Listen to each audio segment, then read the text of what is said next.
Boa tarde, pessoal. Meu nome é José Marcos Alves, sou docente aqui do Departamento de Engenharia Elétrica. Nós estamos num evento muito importante, que está tendo início hoje, né? Dia 30 de setembro de 2019, que é esse evento sobre engenharia elétrica, promovido pelos alunos da Engenharia Elétrica da Escola de Engenharia de São Carlos e da Universidade Federal de São Carlos. Então, primeiramente, eu queria manifestar a minha satisfação que esse evento esteja ocorrendo, que haja uma integração muito grande entre os alunos. Um evento realizado por vocês, profissional, né? E a gente se orgulha muito disso. Então, parabéns por todo esse esforço que vocês promovem para que esse evento se repita todos os anos e seja cada vez melhor. Ok? É uma satisfação trazer novamente o Bruno Ferreira, da empresa Anacom, e com sede em São Caetano do Sul, que vai falar para a gente a respeito de prototipagem de placas de circuito impresso. Em maio de 2018, nós trouxemos o Bruno também para falar sobre esse assunto. Tivemos um probleminha com uma das gravações, e pela importância que isso tem, eu convidei novamente o Bruno para voltar aqui a São Carlos e para falar de um tema extremamente importante, né? Porque tudo em eletrônica se expressa através de placa de circuito impresso, né? E a grande novidade é que nós temos hoje no departamento um sistema que a empresa do Bruno, a Anacom, representa, que é um sistema de prototipagem fabricado na Alemanha, pela LPKF, que é uma referência mundial nesse assunto, vocês vão ouvir a respeito disso daqui a pouco. E é uma satisfação a gente ter no departamento, isso é muito recente, um sistema de qualidade para produção de placa fabricado pela LPKF. Muito importante falar que esse sistema foi adquirido pelo professor Marco Henrique Terra, chefe atual do Departamento de Elétrica e de Computação, e que coordena o Instituto Nacional de Ciência e Tecnologia em sistemas autônomos e na área de robótica. Ele coordena esse INCT, que tem financiamento do CNPq, e foi através desse INCT que o departamento adquiriu, felizmente, esse sistema.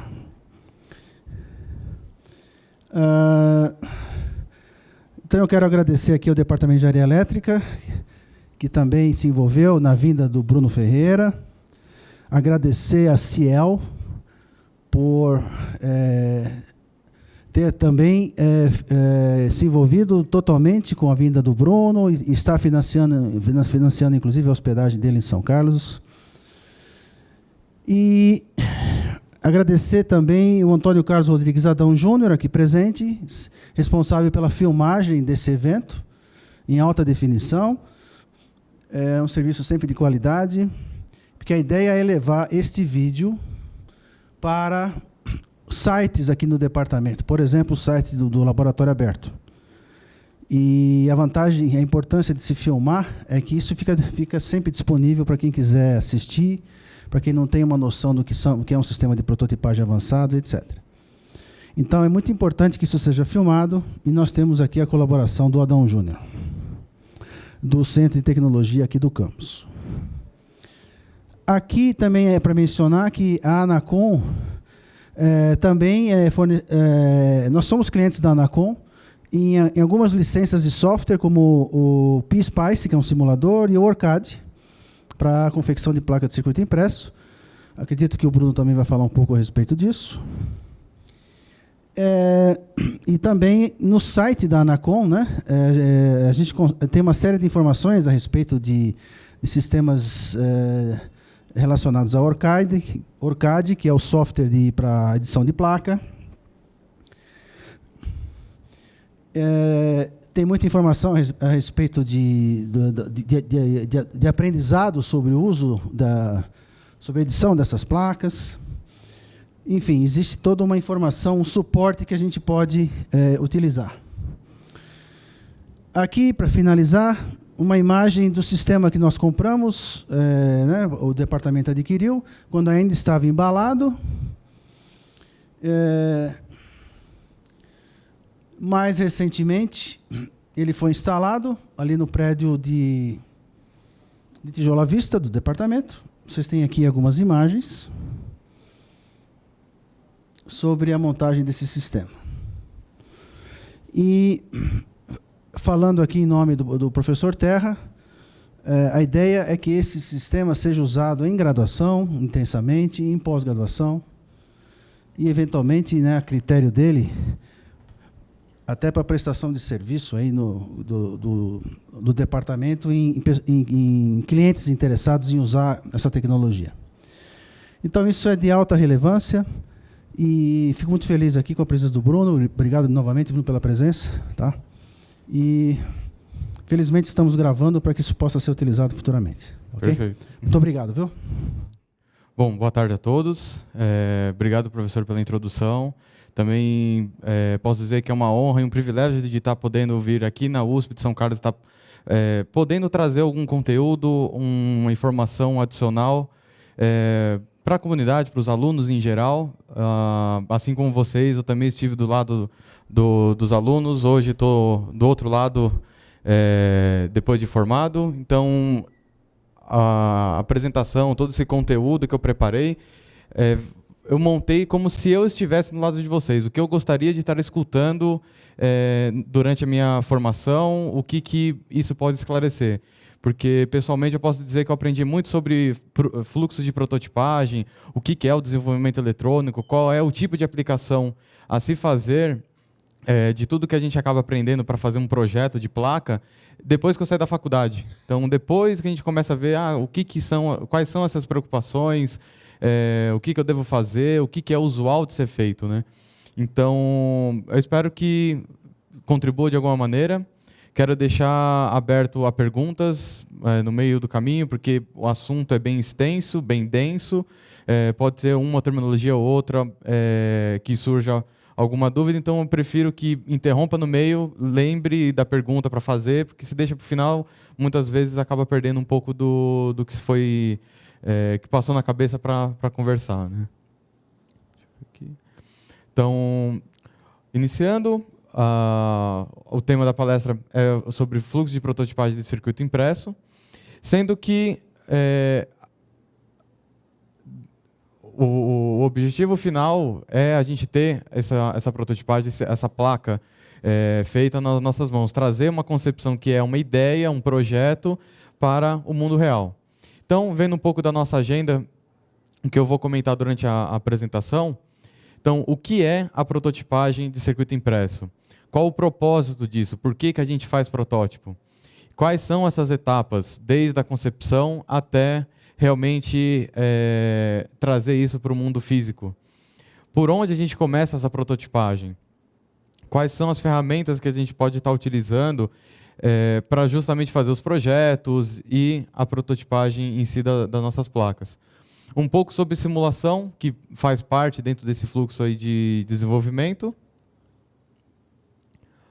Comentar o que é o layout PCB, os tipos de preocupações que a gente tem durante o projeto de uma PCB. Comentar um pouco de tipos de simulação que a gente consegue fazer hoje em dia com parte integrada de sinais no ambiente de layout.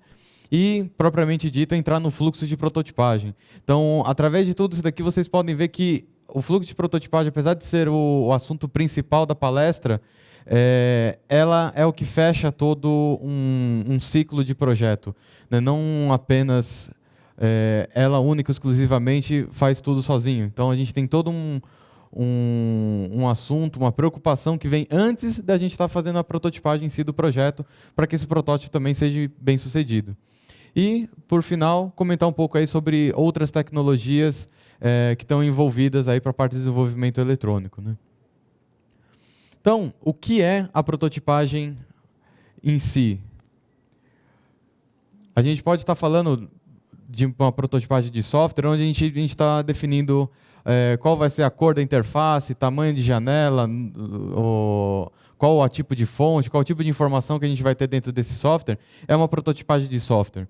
Se a gente está falando de uma impressora 3D, né, manufatura aditiva mecânica, a gente está falando de prototipagem mecânica. E quando a gente fala de protótipo de placa de circuito impresso, a gente está falando de prototipagem eletrônica. Então, o assunto, o tema prototipagem, ele é muito amplo, é muito abrangente. Então, qualquer coisa que não seja o produto final e que a gente esteja fazendo nesse meio tempo, antes de chegar nesse processo de refinação, todo esse processo é uma prototipagem. E aqui, no caso, o nosso foco vai ser a prototipagem eletrônica. Então, qual o propósito da gente estar fazendo um estudo, uma prototipagem, um desenvolvimento de um projeto? A gente está visando sempre o nosso produto final que foi concebido. A nível de mercado, hoje em dia a gente tem muita referência eletrônica de placas de vídeo para computador, partes de celulares e robótica em si. Então, são tudo produtos que têm eletrônica embarcada dentro disso, como parte de um sistema todo, sendo que acaba agregando tudo o que tem a ver com a engenharia em si. Então, engenharia elétrica, eletrônica, mecânica. A gente vendo a parte de robótica, mecatrônica em geral, acaba envolvendo muita coisa de todos esses mundos. E pegando o exemplo do caso do Asimo, ele tem toda uma curva de desenvolvimento que, a gente considerando ele como está hoje em dia, todas essas etapas aqui, desde 86, é um processo de desenvolvimento. Cada modelo de robô desse aqui, a gente pode estar considerando que foi um processo de prototipagem do que é o produto final hoje, que ainda assim está em desenvolvimento. Eles estão sempre aperfeiçoando um sistema de controle, um melhor material mecanicamente falando, em questão de ter mais resistência, suportar mais carga e ser mais leve, por exemplo, que isso acaba afetando toda a parte eletrônica. Então, todas essas etapas são parte do fluxo de prototipagem em si. Então, vou pegar aqui um vídeo rápido mostrando um pouco do como que era a movimentação, né, desses robôs, a gente pegar a referência dele hoje em dia, com um andar tão fluido, tão humanizado, vamos dizer assim. Isso partiu de muito tentativa e erro, desenvolvimento, teste, refinamento do sistema como um todo. Então, isso é uma etapa de uma prototipagem de um sistema completo, que vai envolver desde a parte mecânica, a eletrônica e a parte de controle de tudo isso, né? Então, esses robôs aqui, além da estatura dele de ter mais de 1,5 m, alguns deles, e pesando em torno de uns 200, 250 quilos, diferente a hoje, que é o Asimo, que tem 1,20 m mais ou menos, e nem 50, 60 quilos.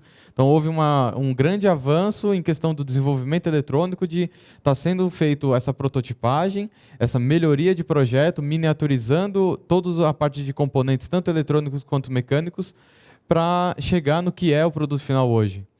Então, o desenvolvimento, a prototipagem, ela traz essa visão, essa questão de estar sendo algo temporário, porém visando uma melhoria. Então aqui, por exemplo, parte de teste de forte feedback, né, de estar respondendo a coisas externas, né, não sendo um sistema totalmente cego. E por aí, esse projeto em si, né, eu pegando como um exemplo aí a parte, para estar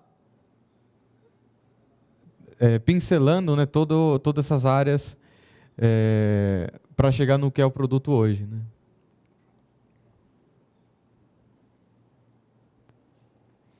Outro exemplo, que a gente pode fazer isso com qualquer carregador de notebook hoje em dia, a gente olha e fala assim, é simplesmente um carregador, é só colocar na tomada, ele converte lá o AC para o DC, está carregando a minha bateria.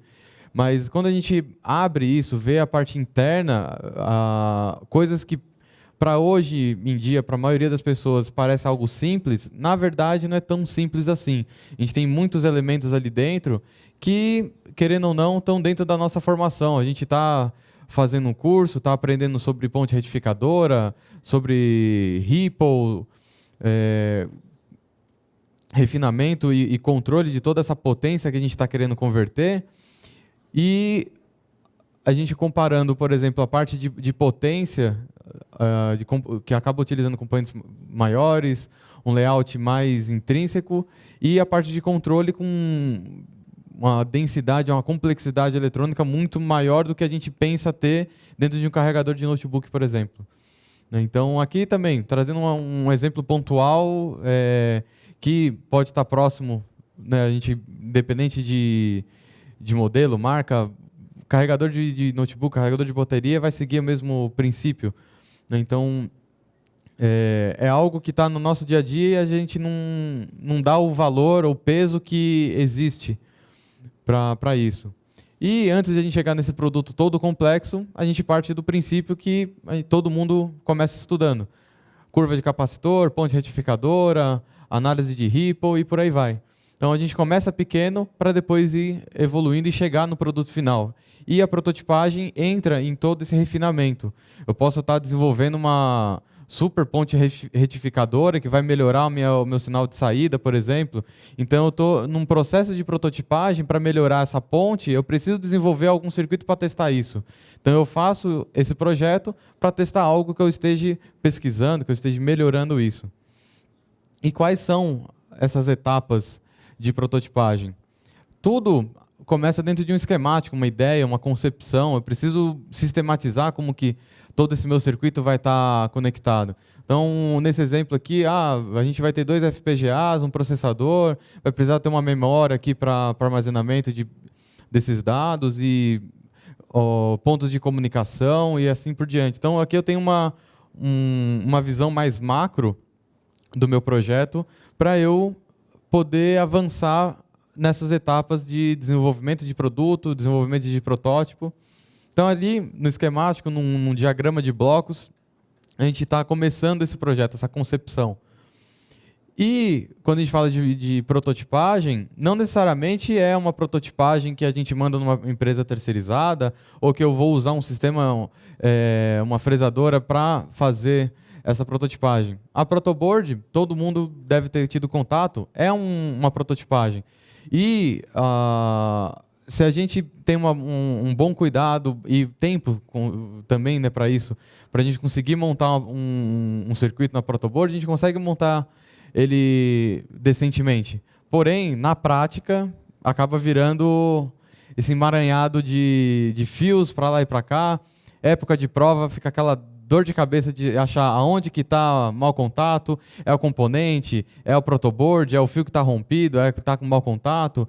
Então, a protoboard é um sistema de prototipagem de circuito, porém uma prototipagem mais rápida, porém não tão confiável a ponto de a gente falar assim, concebemos esse projeto, foi montado, foi testado, vamos passar isso para dentro de uma coisa um pouco mais definitiva. A protoboard não vai trazer esse suporte.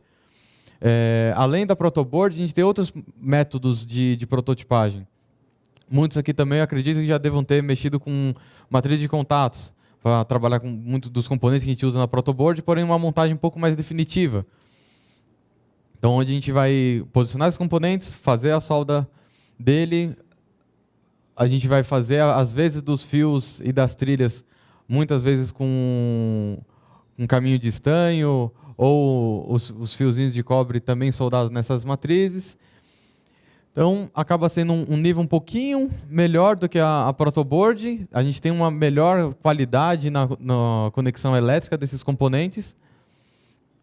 E acaba sendo uma outra abordagem de prototipagem de circuito. Outra também que eu imagino que muitos também já tiveram contato, uma corrosão por percloreto.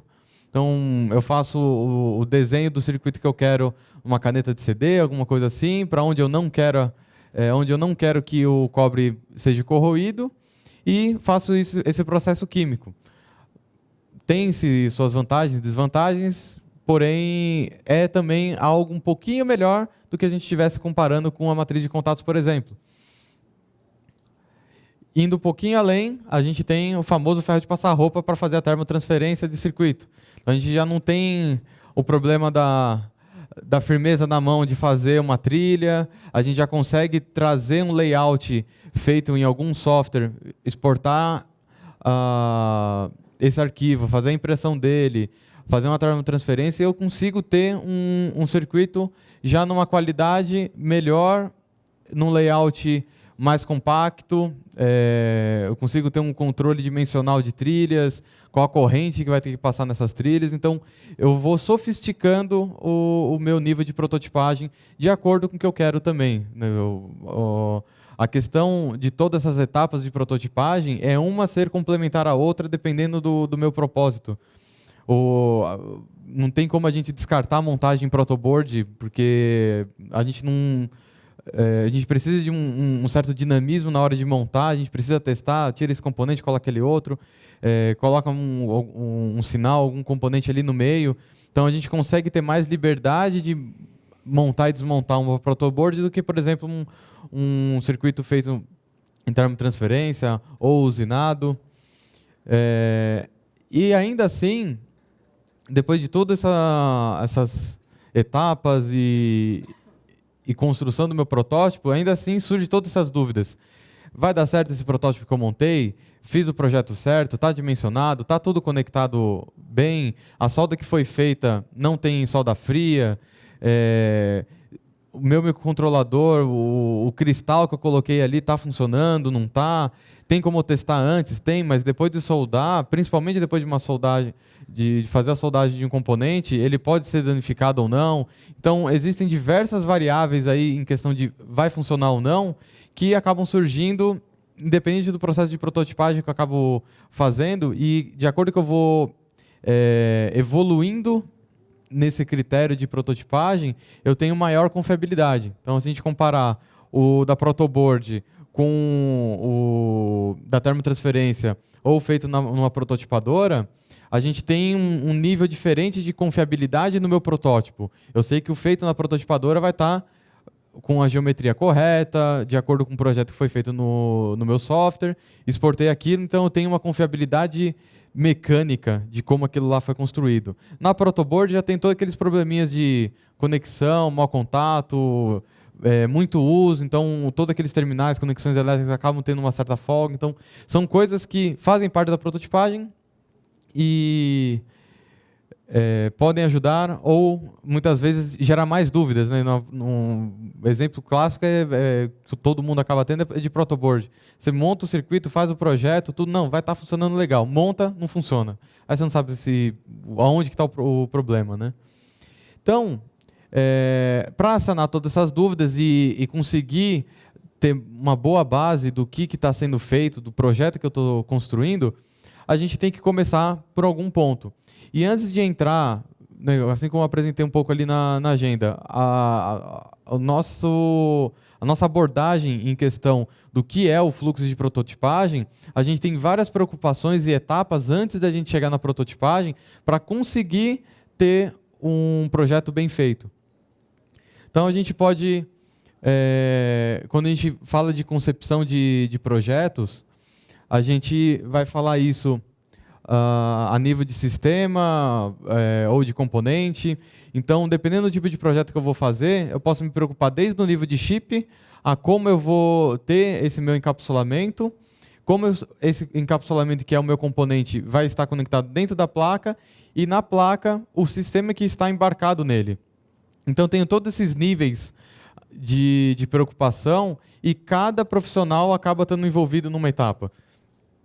Hoje em dia, a gente acaba usando, por exemplo, um CI com as portas NAND, a gente não se preocupa em como é o chip ali dentro, como que está feita a microeletrônica dentro daquele componente. A gente simplesmente se preocupa em, tem um componente, funciona dessa maneira, coloco na placa, soldou, está funcionando. Então, visando mercados inéditos, vamos dizer assim, às vezes não tem chip para esse tipo de aplicação. Tem que se fazer um sistema muito grande, usando diversos componentes, amp-ops, portas lógicas e por aí vai, num tamanho que é inviável se aplicar dentro de um produto. Então, a evolução de um sistema um pouco maior é conseguir miniaturizar isso num chip. Então, todo chip, hoje em dia, antes foi alguma coisa mais simplificada. Quando a gente aprende a parte de... Também, né, voltando ao exemplo mais básico, né, de portas lógicas, a gente aprende que é tudo base de transistor, como que são aqueles transistores acionados para ter aquela lógica AND, OR, NAND, XOR e por aí vai. Então, era um circuito maior, poderia estar sendo feito com transistores discretos, PTH, alguma coisa assim, e aquilo ali foi miniaturizado para um chip que tem diversas portas lógicas ali dentro, né?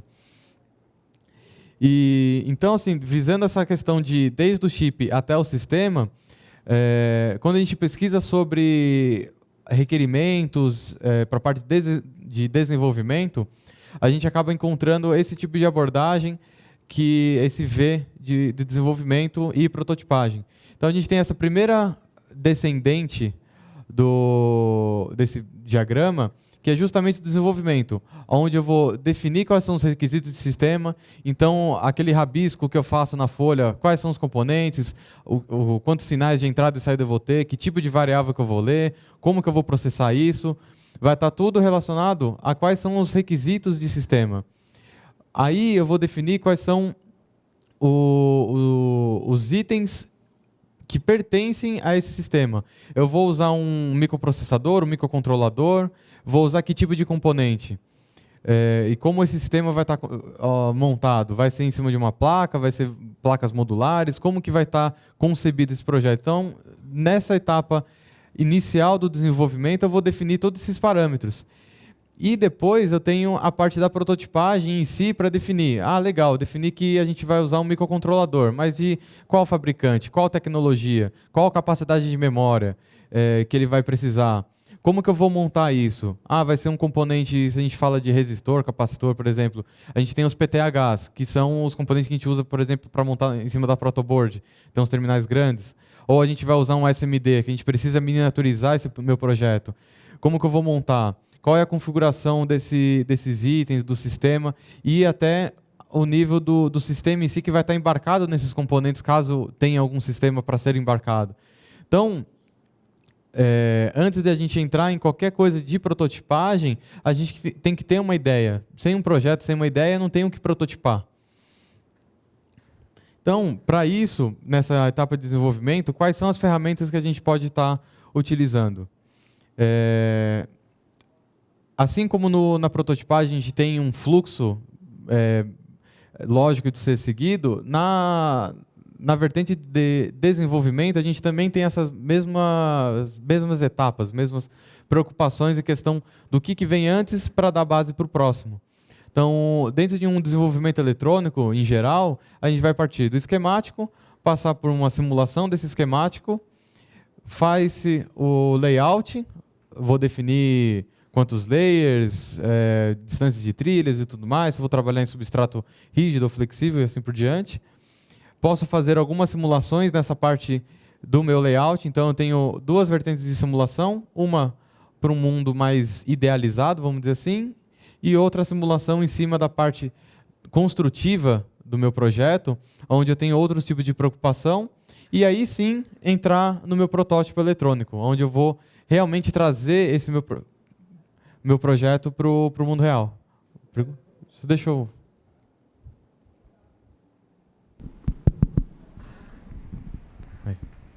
Aí todo mundo escuta. Com licença. O que você diria da questão da integridade de sinal? Quais são os tipos de preocupação que a gente tem que ter? Eu pensava que isso estava dentro da questão da simulação. Então, a parte da integridade de sinais, eu vou entrar um pouco mais a fundo, um pouquinho mais para frente, mas, por exemplo, interferência eletromagnética que eu tenho do meu barramento de potência da placa para o meu barramento de dados, por exemplo. Assim, fazendo um paralelo com algo um pouco mais próximo da nossa realidade. Ou alguns anos atrás que, às vezes, a TV estava dando chiadeira da antena e ia identificando que via, tá passando o cabo da antena junto com os cabos da tomada. Então, o campo magnético da tomada, que acaba sendo relativamente grande para o sinal que estava passando na antena, gera esse ruído. Então, na placa, a gente tem o mesmo tipo de preocupação. Eu posso ter uma interferência dentro do meu próprio produto que eu estou fazendo, uma parte de potência está interferindo no dado, ou eu preciso fazer uma análise de interferência eletromagnética externa para dentro do meu projeto. Ou em projetos, por exemplo, hoje em dia com essa tendência de projetos de 5G ou conectividades sem fio, você tem que também analisar o oposto, o quanto o teu produto está gerando de ruído eletromagnético para não estar interferindo em outros sistemas em volta. Isso uma das preocupações em questão de integridade de sinais.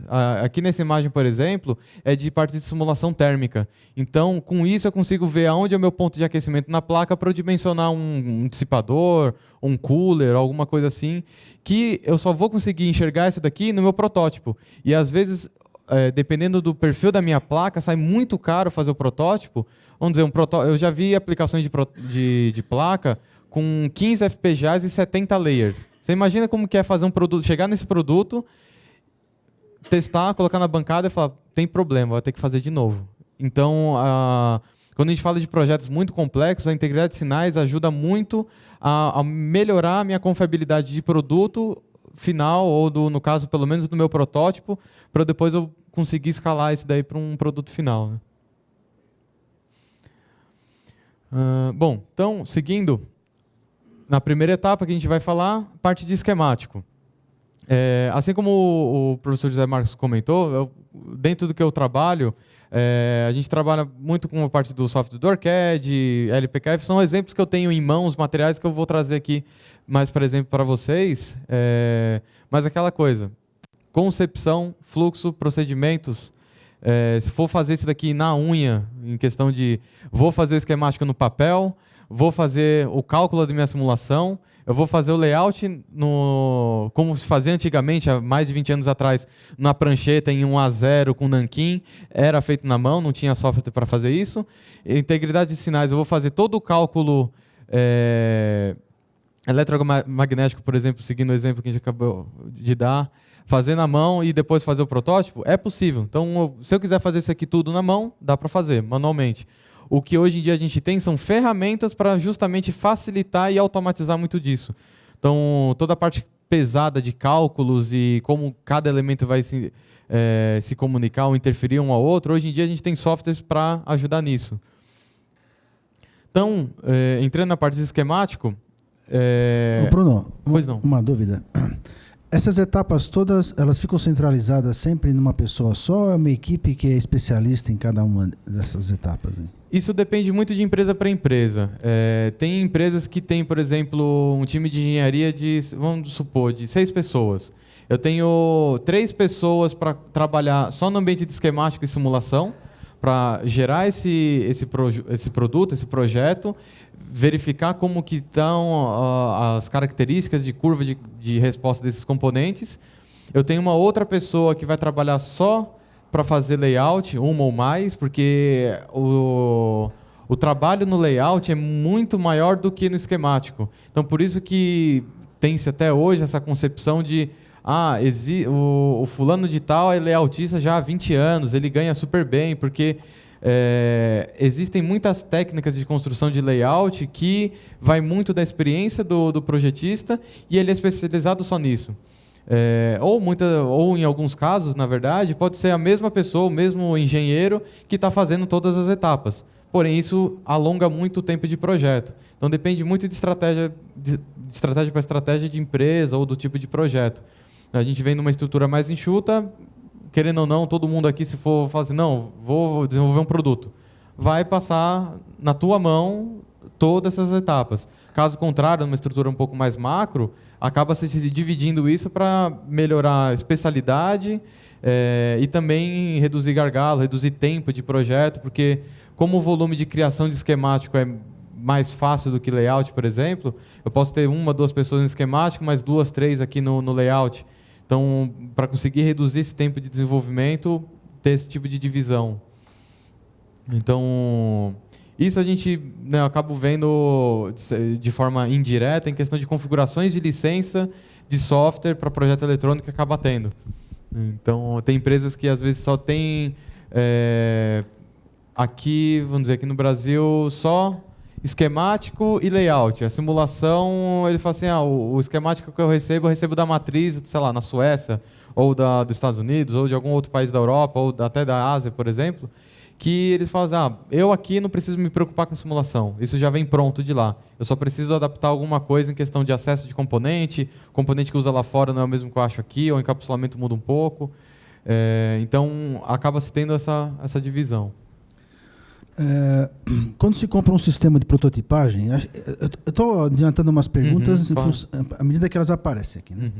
Mas quando se compra um sistema de prototipagem, como nós adquirimos aqui no departamento, junto com ele vem esses softwares, ou isso é algo adicional, ou o que está incluído nesse sistema de prototipagem? O sistema de prototipagem em si, quando a gente fala que seria essa última etapa, ele é relativamente independente do qual é o tipo do arquivo que esse sistema recebe. No caso aqui, a gente está trabalhando com um arquivo Gerber, que é o que mesmo se eu for fazer isso no sistema de prototipagem aqui da USP, ou se eu vou mandar fazer isso terceirizado, que muitas empresas acabam tendo isso, o volume de protótipo deles, sei lá, faz um protótipo no ano, porque o desenvolvimento da empresa é pequeno, então eles precisam gerar esse arquivo Gerber, que é um arquivo universal em questão de fabricação, e manda isso para um sistema de prototipagem. Então, o que vem antes aqui depende do tipo de projeto e preocupação ou potência de ferramenta que eu queira ter. Eu posso ter algum software que ele vai me prover apenas um ambiente de esquemático, uma biblioteca razoável em questão de componentes discretos, eu consigo ter um ambiente de layout para até 2 layers, por exemplo, e daqui ele já pula direto para essa exportação do Gerber. Eu não consigo fazer simulação, muito menos integridade de sinais, eu consigo trabalhar apenas com 2 layers, se eu tiver projeto para 4, 8 ou mais layers, o software não me traz essa ferramenta. Então, o que está nessas 4 primeiras etapas aqui é muito dependente do que o software de projeto eletrônico vai estar me fornecendo. Nesse caso aqui, que eu estou trazendo, que é um pouco mais dentro da minha realidade, que é o OrCAD, é as ferramentas dentro da Cadence, na verdade, que acabam trazendo todo esse fluxo e essa capacidade de projeto. Então, quando a gente fala de esquemático, basicamente toda estrutura de esquemático é bem similar. A gente está falando de páginas de projeto, porque muitos dos projetos não cabem dentro de uma folha A4 ou uma A3, então isso tem várias páginas. Então, o ambiente esquemático vai me ajudar justamente a estruturar como esse meu projeto vai estar dividido, trazer os meus componentes com as respectivas entradas e saídas e barramentos no caso de eu ter muitas nets a serem conectadas. Esse ambiente ele vai servir de forma de documentação do meu projeto. Então, se eu precisar fazer uma análise, ou, sei lá, às vezes um projeto que foi feito deu algum problema e precisa se identificar aonde que está esse problema, se é algum componente ou alguma trilha que na hora de fazer a placa ficou corrompida, interrompida, alguma coisa assim. Então a gente consegue no teste de bancada, junto com o meu esquemático, fazer todo esse rastreio de sinal. Eu vou colocar um osciloscópio na saída de algum desses componentes aqui, eu preciso esperar tal tipo de sinal. Isso vai estar caracterizado no meu esquemático. Na hora de eu fazer essa medição e procurar esse sinal na bancada, eu vou me consultar, me pegar de referência tudo que está no meu esquemático. Isso aqui vai ser meu mapa, meu guia de como que está feito, construída a minha placa. Então, o esquemático, por que ele é o começo de tudo? Ele vai estar basicamente, para o software, vamos dizer assim, o que ele vai usar de informação de dentro do esquemático. Por que eu uso ele? Por conta da chamada netlist. Essa netlist é um padrão, vamos dizer assim, de arquivo e nomenclatura que a minha ferramenta de layout vai usar como base. Então, esse netlist vai simplesmente me direcionar quais são, né, as nomenclaturas dos meus componentes presentes nesse meu esquemático. Como a gente está falando de trabalho dentro de software, o software ele já vai numerando esses meus componentes de acordo com que eu vou posicionando eles. Então, ele vai incrementando esses números. Qual é a numeração desse pino, se ele tem uma numeração específica, uma nomenclatura especial ou não. E, principalmente, qual é a nomenclatura dessa net. A net nada mais é do que, nesse caso aqui, essas linhas vermelhas ou essas azuis. Então, a net ele está me indicando qual é o nome daquele sinal. Eu posso batizar ele de... esse aqui é o sinal de potência. Esse barramento aqui é o barramento de comunicação entre o meu microcontrolador e a minha memória. Então, eu dou um nome para essa net. E essa netlist aqui, no final das contas, ela é um arquivo de texto, que eu posso ler ela dessa seguinte forma. Eu tenho uma net número 1 aqui, que é o meu sinal, que ele está dentro de uma classe sinal. Eu posso ter diferentes classes, porque eu posso definir padrões de roteamento específico para alguma classe. Voltando para a questão que nem da integridade de sinais, que a gente estava falando de sinal de potência, sinal de barramento de sinais, eu posso definir nessa net aqui. Então, eu defino uma classe sinal para essa net 1 ou outras nets. Então, é uma classe. Estou falando que tudo que está dentro dessa classe sinal vai seguir X regras, que eu vou usar no layout, não especificamente no meu esquemático ainda. Eu poderia ter aqui, entre esses asteriscos, nomenclatura, sei lá, potência, ou barramento X. E o que a netlist me traz é justamente essa informação. Eu tenho essa net 1, que está dentro da classe sinal. Eu tenho o componente U2, pino 7, conectado nessa net, o terminal 2 do C2, terminal 3 do U3 e assim por diante. Então, ele está me dizendo quais são os componentes e quais são, né, os terminais, o respectivo terminal desse componente conectado nessa net. Aqui, vamos dizer, a gente dando uma analisada em netlist, a gente pode dizer que seria impossível a gente ter um terminal 3 ou 4 num C2. A gente só tem no máximo 2. Então, se a gente vê numa netlist, tem um terminal 3 no C2, opa, peraí, tem alguma coisa estranha. Então, isso, mais antigamente falando, era assim, um tipo de análise mais corriqueira de se fazer. Hoje em dia, os softwares já estão bem baseados, bem estruturados para não dar esse tipo de erro. Mas, a partir do momento que a gente tinha, acho que todo mundo, ou pelo menos alguém que já deve ter conversado com o pessoal mais das antigas, deve ter ouvido falar no Tango. Tango é um software muito, muito antigo, rodava base DOS, e ele basicamente funcionava com esse tipo de instrução. Quem está conectado com quem? E na hora de fazer o layoutista especificava. Essa net aqui que está conectando esse para esse ponto aqui. Então, ele fazia isso tudo por linha de comando. Esse componente que está ligado nesse componente, e assim por diante. Então, isso que foi uma das primeiras adventos, vamos dizer assim, em questão de facilidade de layout, que antes disso, de ter qualquer base DOS, era feito numa prancheta, rabiscada no nanquim, e qualquer correção não era simplesmente selecionar a trilha ou a linha, mandar deletar e fazer de novo. Então, era um trabalho muito mais moroso do que a gente tem hoje em dia com base em software. Então, trazendo só um pouco uns exemplos que a gente acaba tendo. Desculpa.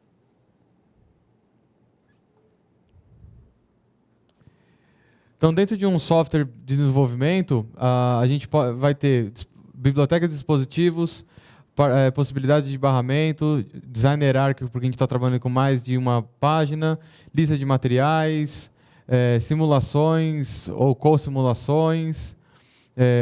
No caso aqui do Proteus, já uma ideia de programação, ambiente de layout para roteamento automático ou manual,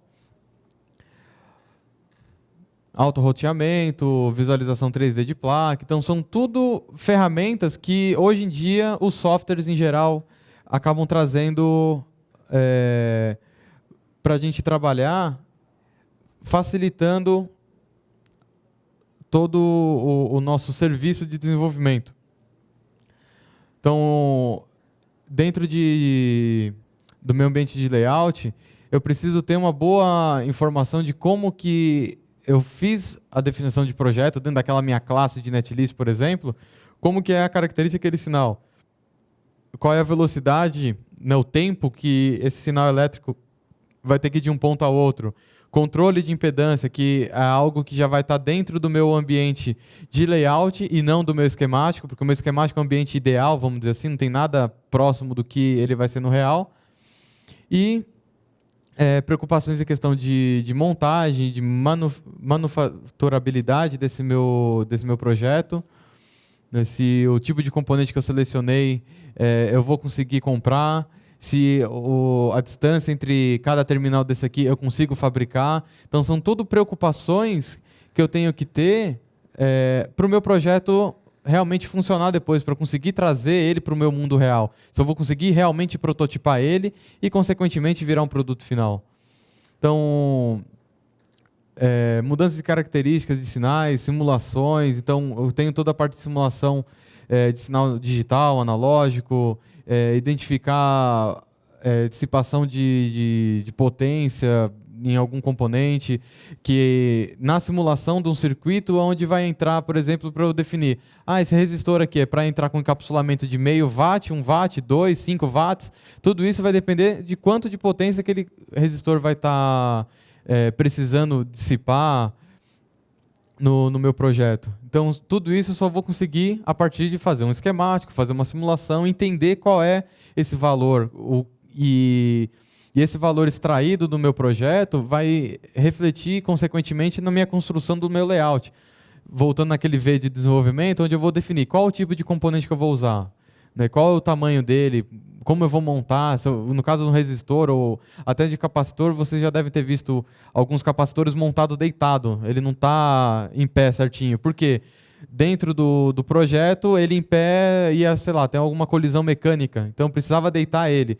A partir do momento que eu deitei esse meu capacitor, se no meu projeto eu não estou considerando que eu vou deitar aquele capacitor, eu coloquei um outro componente ali de baixo, já não vou conseguir deitar aquele capacitor. Então, entra tudo em estratégia, em preocupação de projeto, para eu tomar essa decisão. Eu vou poder ou não deitar esse componente.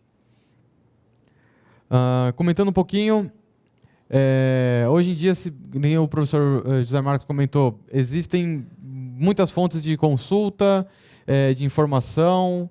É possível hoje em dia trabalhar com muita versão gratuita para trabalhar com circuitos menores, algum teste, alguma coisa assim, para ir se familiarizando com as ferramentas que hoje em dia são muito utilizadas no mercado, né?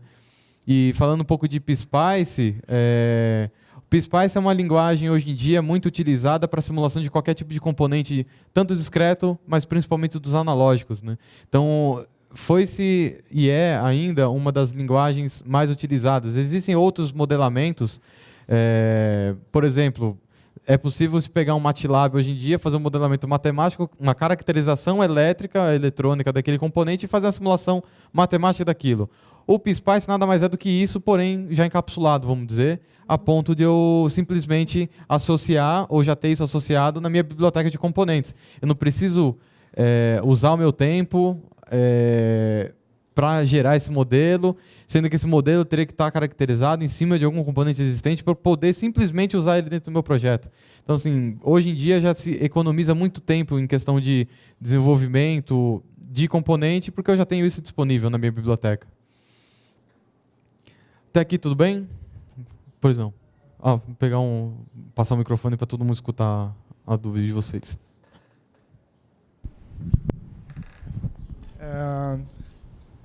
Opa.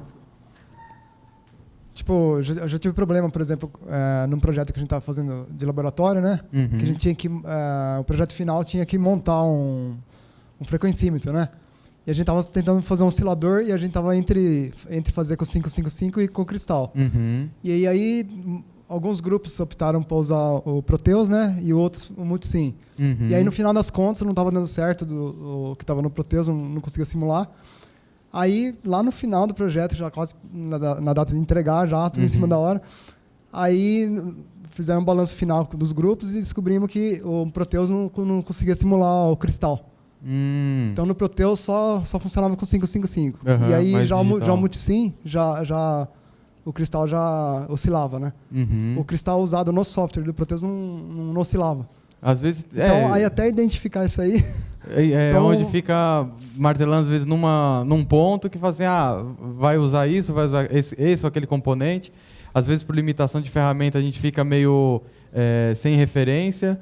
Mas quando a gente fala de software em geral, principalmente quando vai para simulação, é muito relativo também o hardware que está sendo utilizado. Às vezes, é tempo de resposta da máquina. Exemplo, eu estou só supondo. Porque você pode pegar capacidades diferentes de simulação. Quando a gente fala, por exemplo, na parte aqui de integridade de sinais, são simulações muito pesadas, são diversas coisas. Se a gente pega vamos dizer, um notebook mais limitado, ele vai demorar dias para fazer uma simulação.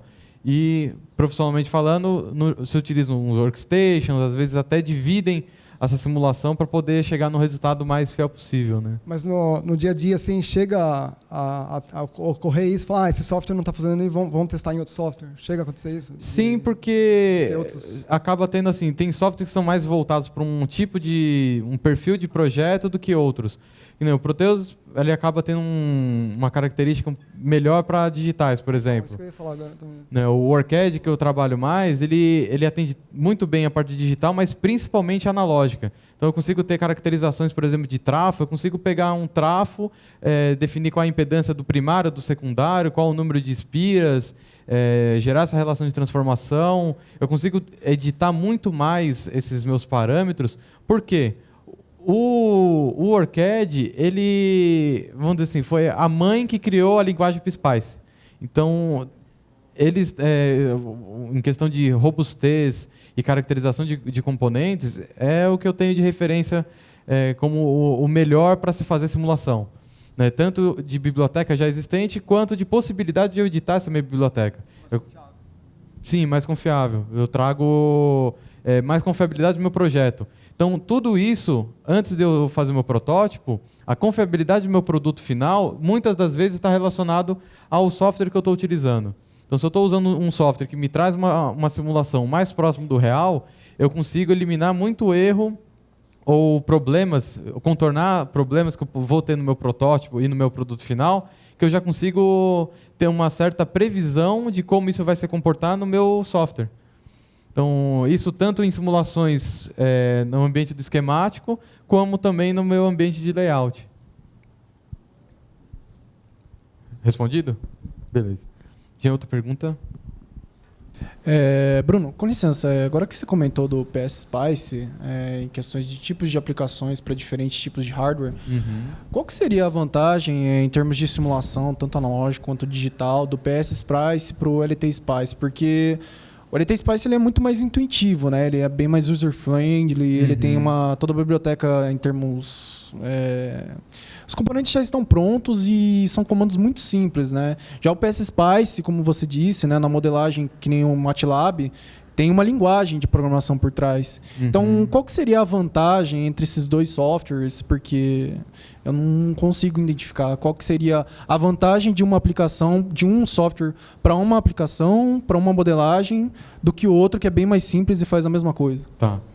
Quando a gente fala em questão de ferramentas em geral, o que é mais amigável, né, user-friendly ou não, também o quanto que às vezes essa ferramenta aceita erro. Então, uma ferramenta mais amigável, poucas parametrizações você já consegue extrair alguma coisa. Para efeito de um entendimento mais geral, eu preciso desse tipo de característica de simulação ou desse tipo de componente, eu consigo rapidamente configurar isso. Quando a gente vai para ferramentas mais complexas, onde eu preciso entrar na minúcia e fazer uma análise muito mais aprofundada, aquela vírgulazinha diferente que eu consigo fazer na linha de comando pode fazer diferença no meu tipo de análise que eu vou querer fazer, por exemplo. Então... Oi?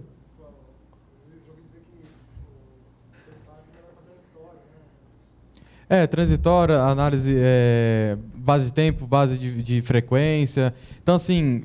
Não que outros softwares não façam, porque a gente está falando de modelamento matemático. O que vai me diferir de usar um software ou outro é o que ele é melhor ou o que ele me dá mais possibilidade de fazer.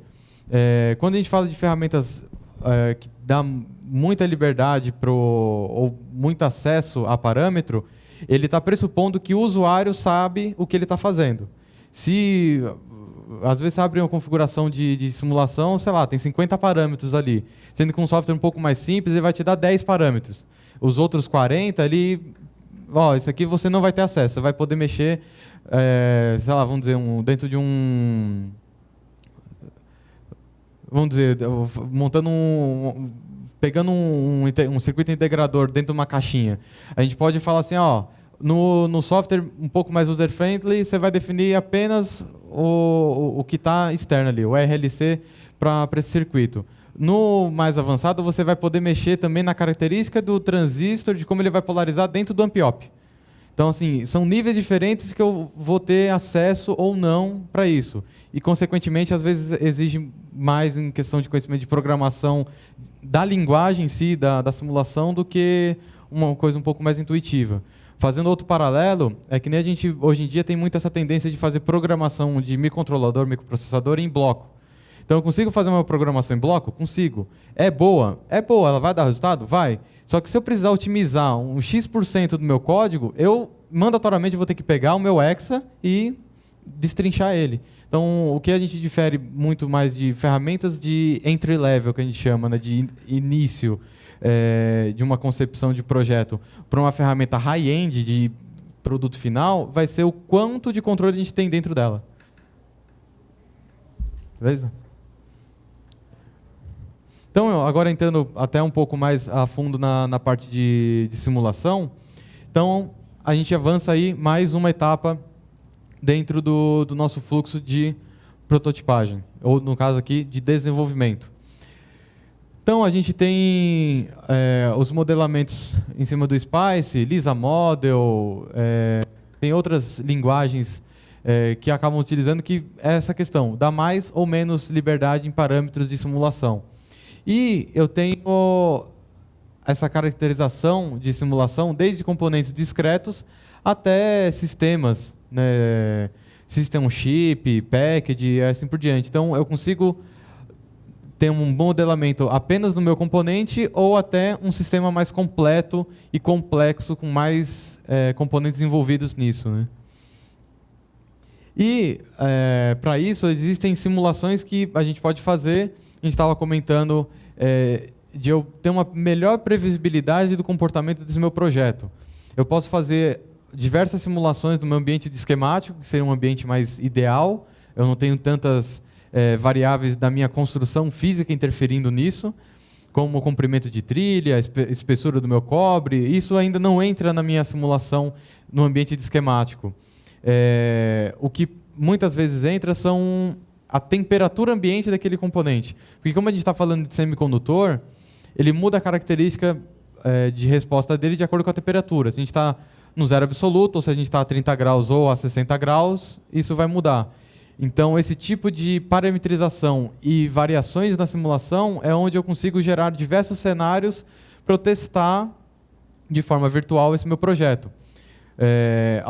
Usando esse exemplo da temperatura, onde tem muita aplicação disso, a gente pensando em placa de, sei lá, estou dimensionando um roteador, alguma coisa assim, isso vai estar sempre dentro de um ambiente, de uma sala, dentro de um prédio, alguma coisa assim. Só que se a gente está fazendo uma placa de processamento de dados para aeroespacial, a placa vai estar tendo uma variação de temperatura gigantesca, desde mais 200 graus até menos 30, menos 20. Então, a característica de resposta desse meu circuito vai mudar de acordo com a minha temperatura, porque a gente está falando de componentes semicondutores. E isso vendo eletricamente. Vendo mecanicamente falando, a gente está falando de coeficiente de dilatação também. Então, eu tenho mudanças na construção física da minha placa por conta da diferença de dilatação em X ou Y temperatura.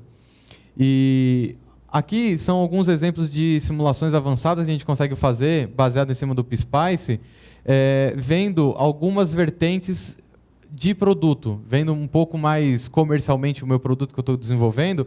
Eu vou querer otimizar o custo, eu vou querer ver a melhor produtividade, ter a melhor predicabilidade de como isso vai funcionar depois de feito, melhorar ao máximo a confiabilidade do meu circuito e qual é a capabilidade dele na linha de produção.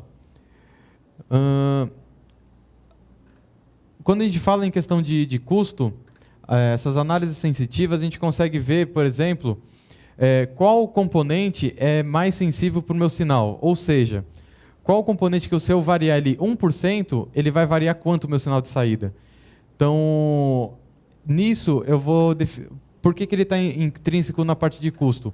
É onde eu vou definir se o meu componente, usando lá o exemplo do integrador, se o meu resistor...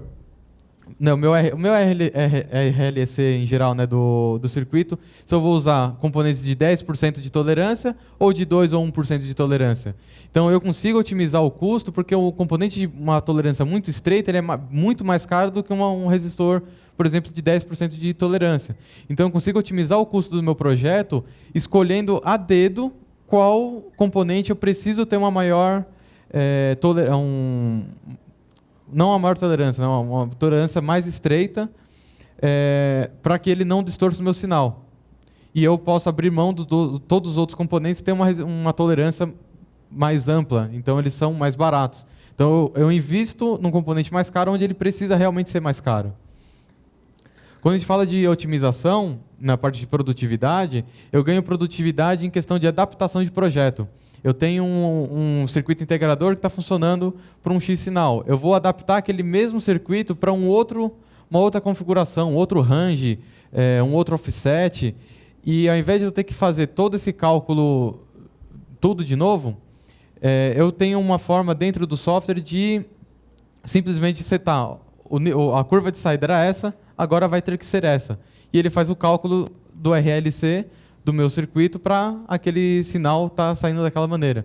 Então eu otimizo o meu tempo de adaptação de projeto, ou vendo uma coisa um pouco mais dentro de muita realidade de muitas empresas multinacionais, que o projeto é feito fora do Brasil, por exemplo, ou fora de uma região tropical, e precisa se fazer essa tropicalização do projeto.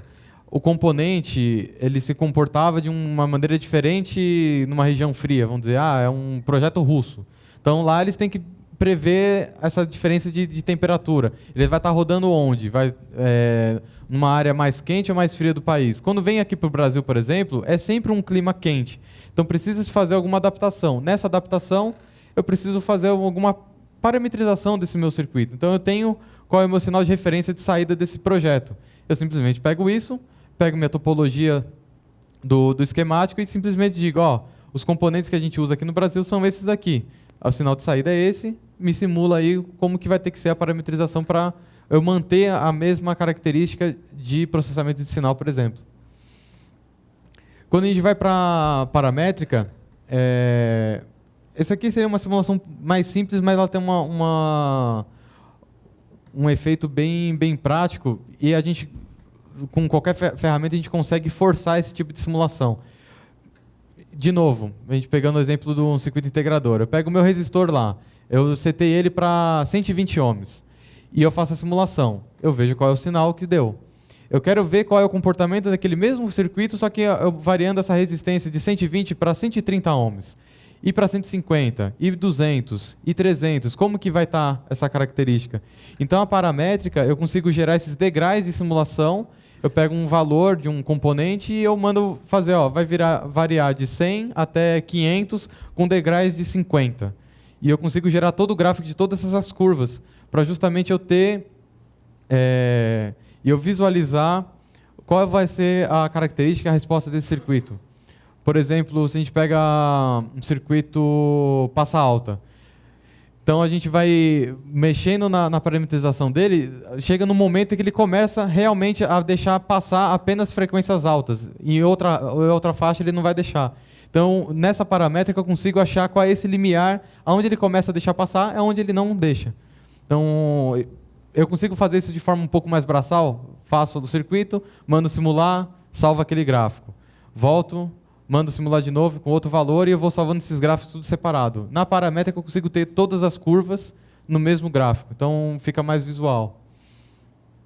Parte de confiabilidade, são simulações onde a gente vê essa questão de qual componente está sofrendo maior dissipação de potência.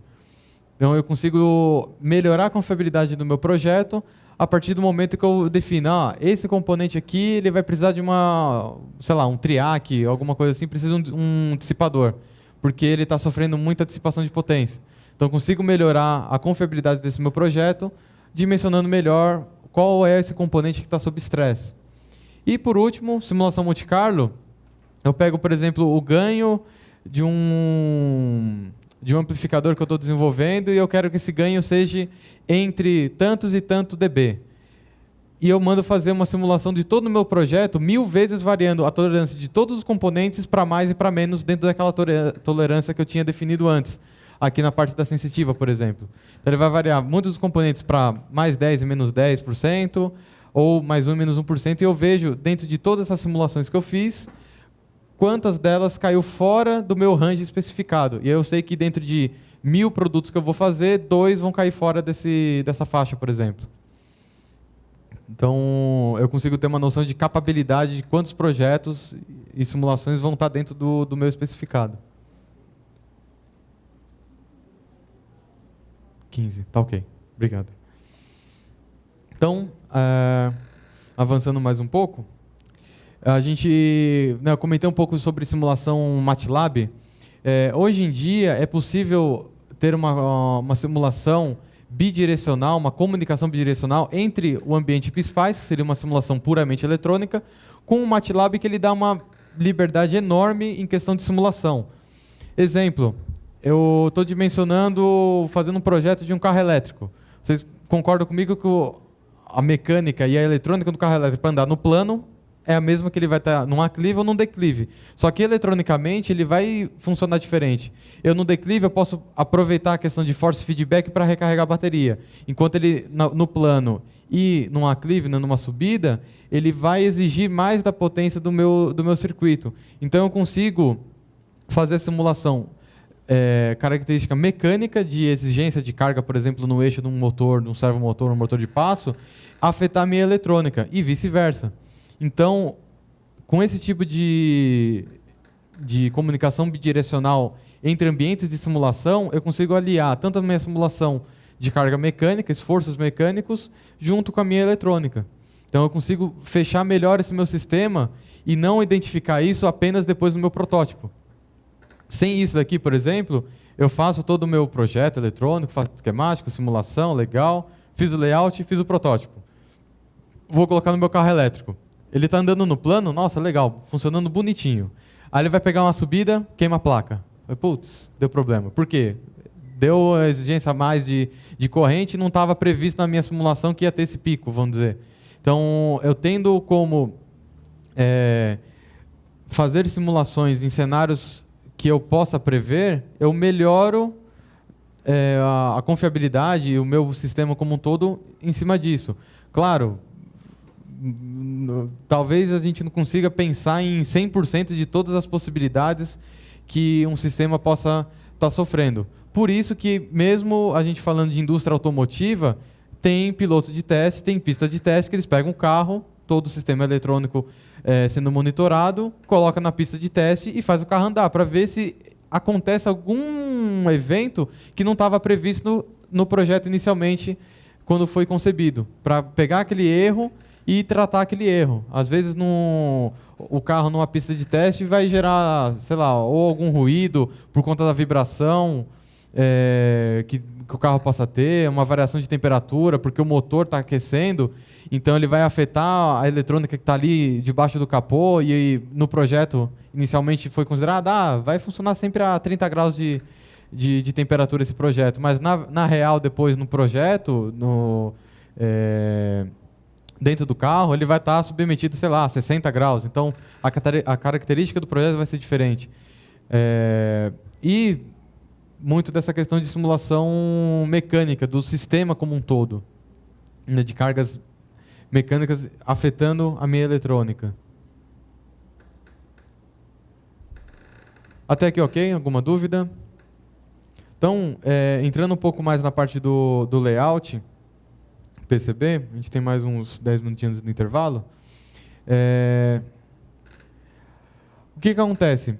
Lá no esquemático, que eu tinha comentado, principal motivo da gente fazer um esquemático dentro de um software é a netlist, que vai sair do meu esquemático e vem para o meu layout.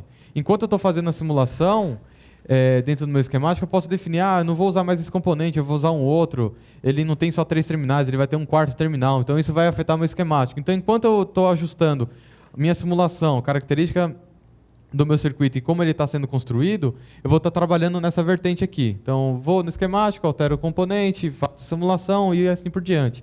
Uma vez fixado esse daqui, eu passo para o meu layout. E aí, no layout, é onde eu chego um passo a mais e mais próximo do meu protótipo e, consequentemente, do meu produto final. Só que, quando a gente acaba entrando dentro do ambiente de layout, a gente entra num outro universo que tem muitas preocupações para que esse projeto, para esse protótipo, esse circuito que a gente está fazendo, dê certo. E eu não sei se muitos de vocês já tiveram a oportunidade de ter visto essa sigla, DFM, em muitos materiais de layout, de projetos, que vem da sigla em inglês de Design for Manufacture. Ou seja, minha preocupação desse meu projeto de ser manufaturável. Esse projeto que estou fazendo, eu vou conseguir fabricar ele? E dentro disso, tem algumas outras 3 vertentes aqui, que é tanto da fabricação da minha placa, a montagem dos componentes e a testabilidade desse meu circuito. Então, existem diversos questionamentos que a gente pode estar fazendo para nós mesmos, enquanto a gente está fazendo o layout, para estar cobrindo cada uma dessas 3 vertentes aqui, desde que elas sejam aplicáveis. Quando a gente fala de fabricação, por exemplo, a gente pode estar se questionando se, visando, né, uma linha de produção, se a espessura do meu substrato é suportada pelo equipamento de linha, porque, às vezes, em questão de linha de produção, alto volume. Máquinas de produção, elas são dimensionadas, projetadas para funcionar dentro de um cenário específico. Ela vai carregar, por exemplo, placas apenas de 1,5 milímetros de espessura. Você fez um projeto que tem muitos layers, essa placa ficou, sei lá, com 2 milímetros. O sistema inteiro de esteira, de transporte, consegue pegar 2 milímetros ou 2 milímetros ele vai ter algum tipo de colisão? O espaço livre dentro da máquina comporta? Então, é um tipo de questionamento que a gente pode estar se fazendo. Por quê? O processo de fabricação vai estar totalmente linkado e influenciando o meu layout. Porque eu vou entrar um pouco mais à frente para explicar mais a fundo, mas, por exemplo, voltando lá nos primeiros slides, se eu fizer um projeto desse tipo aqui, com essa densidade de layout, eu consigo fazer com a caneta no percloreto? Então, eu preciso definir como que eu vou fabricar aquela placa para eu já fazer o meu layout de acordo com o meu processo fabril. Então, por isso que o DFF, né, a parte de fabricação do meu projeto, é um dos mais críticos. E é o primeiro que a gente precisa se preocupar.